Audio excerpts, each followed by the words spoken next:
مرحبا واهلا وسهلا فيكم فيديو جديد لليوم. بتمنى تكونوا بخير وصحة وعافية وانتم قاعدين بتشاهدوا هذا الفيديو. اليوم رح ننتقل معاكم لأيام الطفولة، لذكريات الزمن الجميل والحاجات الطيبة اللي كنا ناكلها أيام زمان. رح نعمل مع بعض كيك ليالينا أو ليالي الشام، من أروع ما يكون من الحلويات اللي أول ما بنحطها بتمنا ومندوقها بترجعنا لورا لذكريات جميلة جدا وأيام ولا أروع من هيك. رح أمشي معاكم تكة تكة بالوصفة عشان تنجح معاكم 100%. رح نبدأ أول إشي بالألوان والمنكهات اللي رح نستعملها بقلب الوصفة. رح أستعمل لونين أساسيين لوصفة ليالينا، اللي هو اللون الأصفر واللون الأحمر، ومنكهين أساسيين لهاي الوصفة اللي هو روح الليمون أو نكهة الليمون اللي رح نستعملها مع اللون الأصفر، ونكهة الفريز أو نكهة الفراولة اللي رح نستعملها مع اللون الأحمر أو اللون الزهر. هدول هم المنكهات الأساسية. إذا مش موجودين عندكم صراحة للطعم الأقوى والأطيب ممكن نستعمل النكهات اللي بيستعملوها للبوظة، بتعطينا طعم كتير قوي وطعم كتير طيب للوصفة، بتعطينا التركيز الأصلي. راح استعمل اللون الزهر مع المنكه الفراولة واللون الأصفر مع منكه الليمون. إذا ما مش موجودة عندنا المنكهات التانية ممكن نستعمل منكهات أخرى، أي منكهات موجودة عندنا، لكن حبيت أحكي لكم على المنكهات الأساسية. راح ننتقل المقادير الموجودة عندنا هون السكر العادي، وعندنا هون البيض مهم جدا يكون بدرجة حرارة الغرفة. كمية أساسية للبيض هو 7 حبات من البيض بدرجة حرارة الغرفة الحجم الكبير. إذا حجم البيض صغير منضاعف رح تلاقوه مكتوب تحت بصندوق الوصف. رشة من الملح عشان تعدل النكهات، والفانيليا عشان تعطيني الطعم الأطيب إن كانت سائلة أو باودر. الزبدة عم بستعمل زبدة حيوانية تكون طيبة بدرجة حرارة الغرفة، يعني لينة ما تكون مذابة وما تكون باردة. الطحين عم بستعمل الطحين متعدد الاستعمالات، يعني أي نوع طحين عندكم متعدد الاستعمالات بمشي للوصفة. الملونات حكينا عنها والنكهات حكينا عنها بأول الفيديو. زي ما أنا حكيت لكم في إذا مش موجودين الألوان هاي والمنكهات تقدروا تبدلوا، لكن الوصفة الأساسية بهدول النكهتين واللونين. رح نبدأ مع بعض. البيض عندي أنا بما إنه كان الحجم متوسط مش حجم كبير، حطيت 8 حبات من البيض الكامل بدرجة حرارة الغرفة، حطيته بالعجانة. ممكن تستعملوا المضرب الكهربائي اليدوي، ما في عنا أي مشاكل. راح أحط نص كمية السكر وراح أحط الفانيليا. هون أنا استعملت فانيليا سائلة، أنتم ممكن تستعملوا فانيليا باودر الموجود عندكم بتقدروا تستعملوه للوصفة. راح أبدأ أخفق المكونات هاي بالمضرب الكهربائي اللي هو مضرب الهواء. مهم جدا إنه نخفق هون الكمية هاي كتير، يعني بعد ما نخفقها لمدة دقيقة بنكمل ننزل كمية السكر. هون ما في عنا أي مواد رافعة، ما في عنا باكنج باودر، ما في عنا بيكربونات الصوديوم. المواد الرافعة أو المادة الرافعة الوحيدة اللي هي خفق صفاء كمية البيض مع السكر كتير لمدة 10 دقائق رح يتحول معي لهذا القوام اللي ظاهر عنا خلال الشاشة. لاحظوا معي القوام صار لونه فاتح جدا، صار اسفنجي، صار في قوامه 3 أضعاف الحجم اللي كان موجود، وصار متماسك. هون أنا بكون وصلت للدرجة الأساسية في عملية الخفق، وهي المرحلة نجاح الوصفة. رح أنزل هون بكمية الزبدة اللي بدرجة حرارة الغرفة اللي هي لينة شوي شوي عبال ما تختفي عندي مع الاستمرار بعملية الخفقان. بعدين برجع أنزل الكمية الثانية. هون عبال ما أخلص كل كمية الزبدة. للوهلة الأولى بعد إضافة كل كمية الزبدة رح تلاحظوا إنه بدأت تفرط معكم الخليط أو بدأ يفرط معكم الخليط.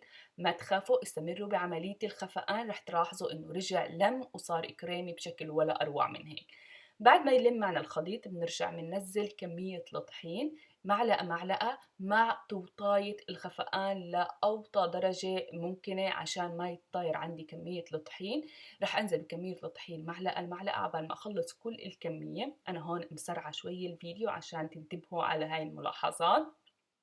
بعد ما أخلص كمية الطحين بوقف مباشرة عملية الخفقان. ما بدي خيوط الجلوتين عندي تشتغل، ما بدي الكيك يطلع معي قاسي، لا أنا بدي الكيك يطلع معي بدوب بالتم ذوبان، وبدي الكيك يطلع معي متماسك عشان في عندي مرحلة ضغط لفترة طويلة. إذا كان الكيك جدا جدا هش رح يفرط معنا في مرحلة الضغط، وهي ملاحظات مهمة جدا لنجاح وصفة ليالينا.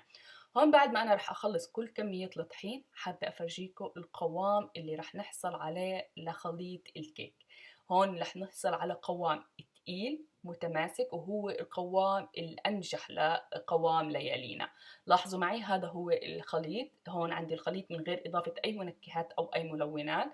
شوفوا الخليط تقيل متماسك، وطبيعة الخليط عندي يا مطاطي. شوفوا لاحظوا بيطلع عندي هذا المنقار، والخليط تقيل ومتماسك. هذا هو القوام الأكثر من رائع لخليط ليالينا. بنحط له سباتولا بتلاقوها واقفة معنا وثابتة. هون وصلنا للقوام الأنجح.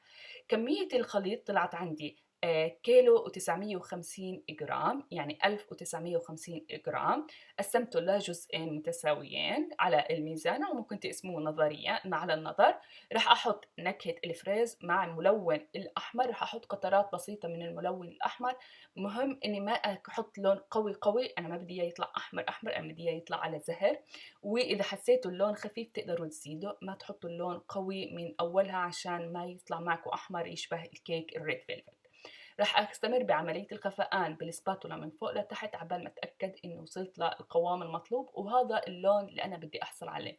شايفينه لونه زهر غامق شوي، لأنه بعد عملية الخبز رح يفتح اللون. رح أحط هون على الخليط الثاني منكه الليمون مع اللون الأصفر، ورح أحمل نفس العملية. إذا ما كان متوفر عنا منكه الليمون، شو ممكن نعمل؟ ممكن نحط بشر الليمون، بعطيني طعم لذيذ وطعم قوي للوصفة. لكن في الوصفة الأساسية بنحطه الأسانس أو النكهات اللي نحن قاعدين نستعملها. أحرك الخليط، وهون كمان وصلت للقوام المطلوب. رح أستعمل القوالب أو صينية الفرن. رح تلاقوا مقاس صينية الفرن تحت بصندوق الوصف. عندي هون ورق الزبدة. مهم جدا استعمال ورق الزبدة بهاي الوصفة أو بوصفة ليالينا، لأنه ورق الزبدة رح يساعدني إني أحافظ على قوام الكيك بعملية الضغط. رح أحط ورق الزبدة، أحاول أرتبه. رح أنزل خليط الكيك الموجود عندي. هون خليط كيك الفراولة أو الفريز. طبعا بهاي المرحلة بكون أنا شغلت الفرن على درجة حرارة 175، ممكن نوصل لل 180. يفضل نخبزها على درجة حرارة واطية اللي هي 175. بياخدوا معي من 20 ل 25 دقيقة حسب درجة حرارة الفرن وقوة الفرن عندك. في بعد ما نحطها بالفرن لما توصل 19 دقيقة ممكن نعمل لها عملية الاختبار بوضع نكاشة اسنان بالمنتصف. إذا طلعت معنا ناشفة بنطلعها وبكون معي استوت. نفس القالب، نفس الحجم القالب، رح أحط كمان خليط كيك الليمون زي ما هو ظاهر عنا خلال الشاشة، وأخبز صينية. بعدين بخبز الصينية الثانية. ما نخبزهم الاثنين مع بعض في نفس الوقت بالفرن، لأنه كل كيكة أو كل قطعة بتحتاج درجة حرارة الكاملة، بتحتاج ضغط الهواء أو دفعة الهواء من فوق وتحت بكل أريحية عشان يطلع معنا متماسك الكيك. راح احطهم بالفرن واستنى عليهم. بعد ما يطلعوا عندي من الفرن راح اخليهم يبردوا تماما تماما تماما قبل ما ابدا عملية حشو وضغط الكيك. شايفين معي الكيك ما شاء الله طلع من الفرن.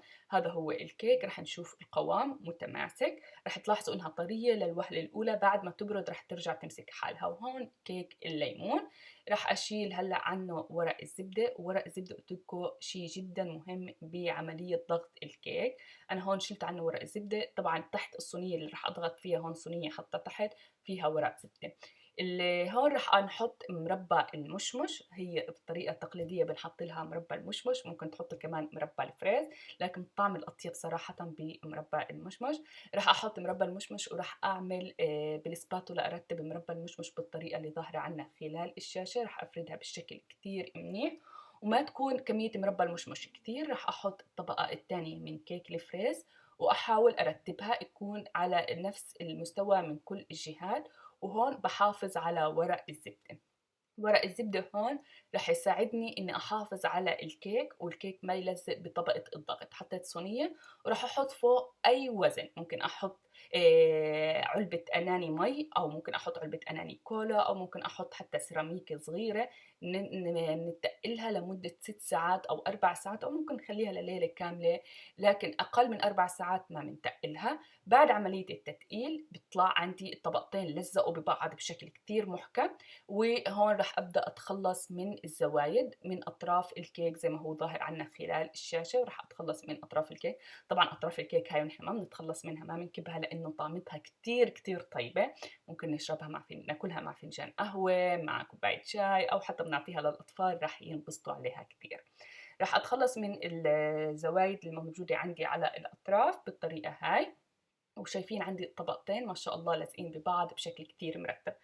أنا هون عشان بحب الطبقات تطلع معي مرتبة باخد حجم 2 سنتي لكل قطعة على طريقة تقطيع المسطرة، عشان أتأكد إنه لما أجي أقطع الكيك أو أقطع رقات الكيك يطلعوا معي مرتبين، لأن نحن بدنا نحطهم فوق بعض بطريقة عكسية عشان يطلع معنا اللون أو التزيين الأساسي لحلا ليالينا.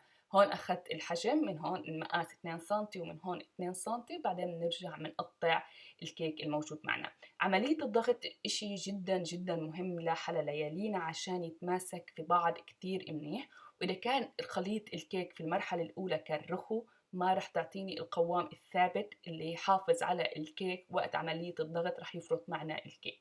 هلا هون انا بعد ما اخذت المقاسات من الطرفين رح ابدا اقطع الكيك زي ما هو ظاهر عنا لاصابع بالطريقه هاي، اصابع بالطول رح يطلعوا معنا اطوال. بعدين رح نشوف كيف رح نبدا نطبق الكيك معنا خلال التصوير او خلال الوصفه. شوفوا معي الكيكه للوهلة الأولى أنتوا بتفكروها إنها ناشفة، لكن لما تيجوا تاكلوها كتير كتير كتير بتدوب بالتم ذوبان. لأنه ما تنسوا نحن حاطين كمية زبدة منيحة وحاطين كمية بيض منيحة، وهدول المادتين بيعطينا رطوبة كتير كتير للكيك بشكل أساسي. والزبدة بهاي الوصفة جدا مهمة، لأنه الزيت بيعطيني هشاشة كتير للكيك، الزبدة بتعطيني تماسك للكيك، وهذا الشيء اللي نحن بنحتاجه بحلا ليالينا.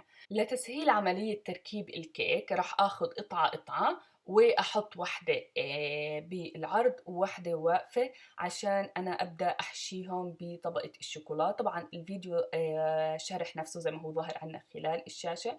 هاي العمليه فقط لتسهيل تركيب الكيك عشان ما نتلخبط وقت ترتيب الكيك، بتساعدني وبتسهل علي وبتسرع عمليه التركيب زي ما هو ظاهر عنا خلال الشاشه. طبعا انا رح احشيهم بشوكولا مذابه فقط، انا عندي هون شوكولا بالحليب مذابه. رح احط طبقه بسيطه زي ما هو ظاهر عنا خلال الشاشه للطبقه اللي بتكون بالعرض عليها طبقه الشوكولا. طبعا هون ممكن نحشيها بمربى المشمش، لكن الاطيب واللي رح تعطيها تماسك اكثر والطريقة التقليدية هي بنحط لها طبقة بسيطة من الشوكولا. ممكن نختار كمان شوكولا الدارك أو الشوكولا بالحليب. صراحة الشوكولا البيضاء ما بتطلع كتير طيبة بوصفة ليالينا. أنا هون بعد ما عملت كل كمية الكيك بطبقة بسيطة من الشوكولا رح آخد قطعة قطعة وأحطها، كل قطعة بتكون فوق التانية بالطريقة هاي. يعني تحت بكون أصفر فوق بكون زهري، وبالعكس تحت بكون زهري فوق بكون أصفر. بعدين بحطهم بالبراد أو بالفريزر لمدة 10 دقايق وبكونوا صاروا معي جاهزين. حابة أحكي لكم كمان على وصفة الشيف روزانا عملت لنا كيك الشطرنج، أو كمان بنقدر نسميه كيك ليالينا اللي بالكاكاو والفانيليا. وصفة ولا أروع من هيك. يعطيكي ألف عافية روزانا على هالوصفة. رح تلاقوا الرابط تحت بصندوق الوصف، روحوا تابعوا الوصفة، بتجنن بتجنن بتجنن. شوفوا ما شاء الله شكلها مغري جدا وبتذوب بالتم ذوبان. هلا لطبقة التغليف، طبقة التغليف هون نحتاج نحن طبقة تغليف من الشوكولا. أنا هون حابة أستعمل الشوكولا الدارك. رح أحط 500 جرام من الشوكولا الدارك لكوب إلا ربع من الزيت. أنا صراحة ما استعملت زيت، أنا استعملت زبدة الكاكاو بتعطيني قوام رائع ولمعة رائعة للشوكولا. رح أذوبهم على حمام مائي أو بالميكروويف. بالميكروويف كل 20 ثانية أطلعهم وأحركهم عبال ما تذوب معي الشوكولا تماما. رح أحطهم بصينية وين رح تستوعب لي حجم بالطول أو بالعرض اللي هي ليالينا. رح أحط الشوكولا، طبعا الشوكولا بتكون درجة حرارة الغرفة. رح أنزل فيها قطع ليالينا بعد ما نحن عملنا لها عملية تبريد وتماسكت مع بعض كل طبقة والثانية. رح أغطها بالشوكولا بالطريقة هاي من كل الجوانب. هلا انتوا للوهلة الأولى بتقولوا كمية الشوكولا، لا لا تقلقوا، كمية الشوكولا مدروسة لكل كمية القطع ليالينا. رح نبردهم بعد عملية التبريد لمدة نص ساعة بالبراد، بنطلعها وبنقطعها بالشكل اللي طالع عنا خلال الشاشة. شوفوا ما شاء الله قد هي مرتبة، قد هي شكلها جدا جدا جمالي. ممكن نقدمها بحفلات، بأعراس، ببوفيهات، بأعياد ميلاد، ممكن نقدمها كضيافة إذا عنا حفلات أو عزايم. بشكلها كتير حلو وطعمها ولا أروع. صدقوني مين ما رح يدوقها رح ينزل، وفيها بدل حبة حبتين ثلاثة رح ياكل بالعشرات. إن شاء الله تكون الوصفة نالت على إعجابكم، كانت وصفة مفيدة لإلكم وحبيتوها. أكيد ما تنسوا تدعموني باللايك والاشتراك بالقناة، وما تنسوني من دعوة صالحة. أترككم بأمان الله. السلام عليكم ورحمة الله وبركاته.